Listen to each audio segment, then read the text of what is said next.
wrote a letter, she wrote a letter।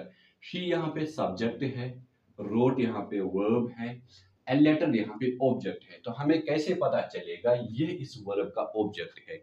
जब भी आपको ट्रांजिटिव वर्ब का ऑब्जेक्ट पता करना होता है तो हम इस वर्ब को क्वेश्चन करते हैं, या तो हम इसका क्वेश्चन व्हाट करते हैं या तो हम क्वेश्चन इसको होम करते हैं।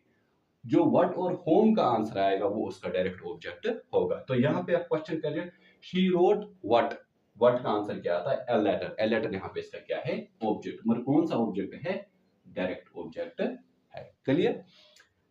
इनडायरेक्ट ऑब्जेक्ट्स भी आते हैं इनके साथ। हमारे पास दो तरह के ऑब्जेक्ट्स, एक होता है डायरेक्ट ऑब्जेक्ट, एक होता है इनडायरेक्ट ऑब्जेक्ट। एग्जाम्पल, यही एग्जाम्पल हम ले लेंगे, हम इनडायरेक्ट ऑब्जेक्ट को भी मेंशन करेंगे इस एग्जाम्पल में। For example, she wrote a letter on paper, on paper। तो यहां पे अगर आप देखोगे she फिर से सब्जेक्ट है, wrote फिर से वर्ब है, a letter डायरेक्ट ऑब्जेक्ट है, on paper यहाँ पे इनडायरेक्ट ऑब्जेक्ट है। क्यों इनडायरेक्ट ऑब्जेक्ट है? ये जो पेपर है ये ऑब्जेक्ट है किसका? प्रीपोजिशन का। ये यहाँ पे प्रीपोजिशन है, ये यहाँ पे नाउन है, ठीक है ना? तो ये इसका क्या है?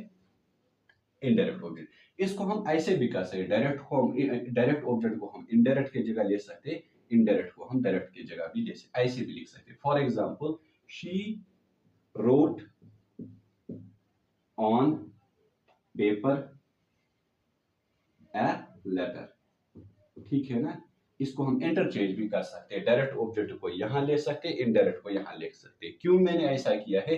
क्योंकि मैंने आपको अभी बताया, अगर आपको फाउंड करना, अगर आपको जानना है कि इसका डायरेक्ट ऑब्जेक्ट कहां पे है, तो आप इस वर्ब को क्वेश्चन करोगे व्हाट और होम। तो आप क्वेश्चन लगाओ शी रोट व्हाट, उसने तो ऑन पेपर व्हाट इसका आंसर नहीं आता है, she wrote what a letter. तो आपको पता खुद चलेगा यहाँ पे ये डायरेक्ट ऑब्जेक्ट है, ये यहाँ पे इनडायरेक्ट ऑब्जेक्ट है। क्लियर? ये बात क्लियर है, ठीक है ना?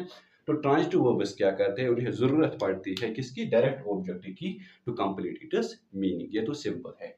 अब जो हमारा है यहाँ पे इंट्रांजिटिव वर्ब, क्वेश्चन अराइज होता है अगर ट्रांजिटिव वर्ब्स अपने साथ डायरेक्ट ऑब्जेक्ट लेते हैं तो इंट्रांजिटिव वर्ब्स अपने साथ क्या लेते हैं, ठीक है?